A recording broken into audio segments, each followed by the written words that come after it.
ઓમ નમઃ શિવાય. શિવ મહાપુરાણ વાયવ્ય સંહિતા અધ્યાય 34 ઉપમન્યુ કથા. વાયુદેવ બોલ્યા કે હે ઋષિઓ, એ સમયે બાળકનું ગળું સુકાવા લાગ્યું.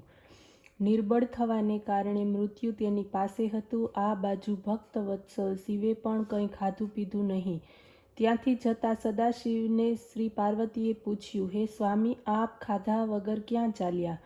કોઈ પ્રિય ભક્ત તો પોકારી રહ્યો નથી ને? આ સાંભળીને મહાદેવજી બોલ્યા, એક બાળક સુકાયેલા કંઠે મને પોકારી રહ્યો છે અને એની માતા પણ રડતી કકડતી એને આમ તેમ શોધી રહી છે. હે પ્રિય, હું એની પાસે જઈ રહ્યો છું. સદાશિવ તેમ કહી રહ્યા હતા કે એ સમયે બ્રહ્મા અને વિષ્ણુ વગેરે સર્વ દેવતા શિવની પાસે આવી પહોંચ્યા અને બોલ્યા, હે નાથ, સંસારમાં અમંગલકારી દુકાળ કેમ પડ્યો છે, જેના પરિણામે સર્વત્ર હાહાકાર મચી ગયો છે. અમે લોકો પણ વ્યાકુળ બની ગયા છીએ. ત્યારે વિષ્ણુ સર્વ કાંઈ જાણતા હોય તેમ બોલ્યા કે હે દેવ, આ જ પૂછવાને માટે આ દેવતાઓની સાથે અમે આપને ત્યાં આવ્યા છીએ.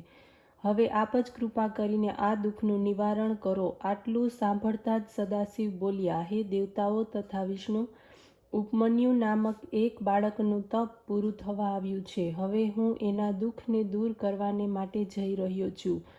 એનું દુઃખ દૂર થતાં જ આપ નિશ્ચિત રીતે પોતપોતાના સ્થાને ચાલ્યા જશો. આટલું સાંભળતા જ સર્વ દેવતા પોતપોતાને સ્થાને ચાલ્યા ગયા. પછી ભગવાન શંકરે દેવેન્દ્રનું રૂપ ધારણ કરીને પોતાની માયાથી બનાવેલા ઐરાવત હાથી ઉપર સવાર થઈને શ્રી પાર્વતીની સાથે એ બાળકની નજીક પહોંચ્યા.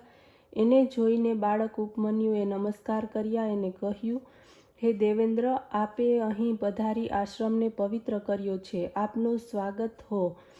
ત્યારે દેવેન્દ્ર રૂપમાં શિવજી બોલ્યા, હે બાળક, તમારું તપથી અમે પ્રસન્ન છીએ. જે ઈચ્છા તે વરદાન માગો.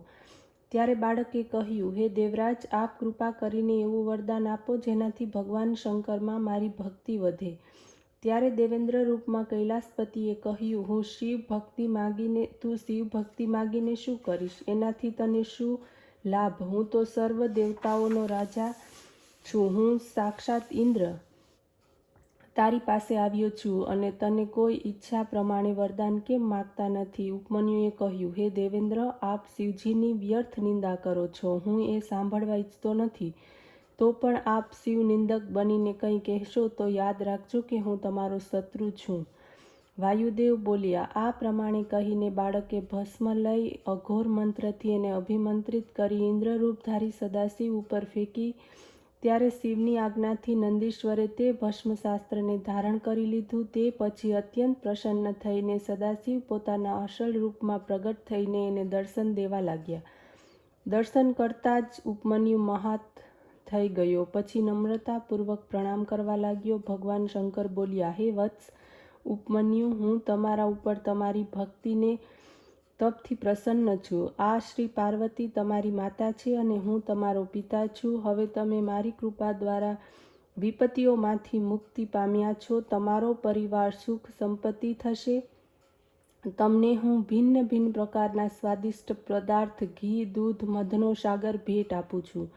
વાયુએ કહ્યું કે હે ઋષિઓ, આટલું કહીને સદાશિવે બાળકને ખોળામાં લીધો અને પાર્વતીને કહેવા લાગ્યા, દેવી, આ લો. કહીને તેમણે પાર્વતીના ખોળામાં તેને મૂકી દીધો. ગિરિજા દેવીએ બાળકને પ્રેમપૂર્વક અક્ષય આયુષ્યનું વરદાન આપ્યું.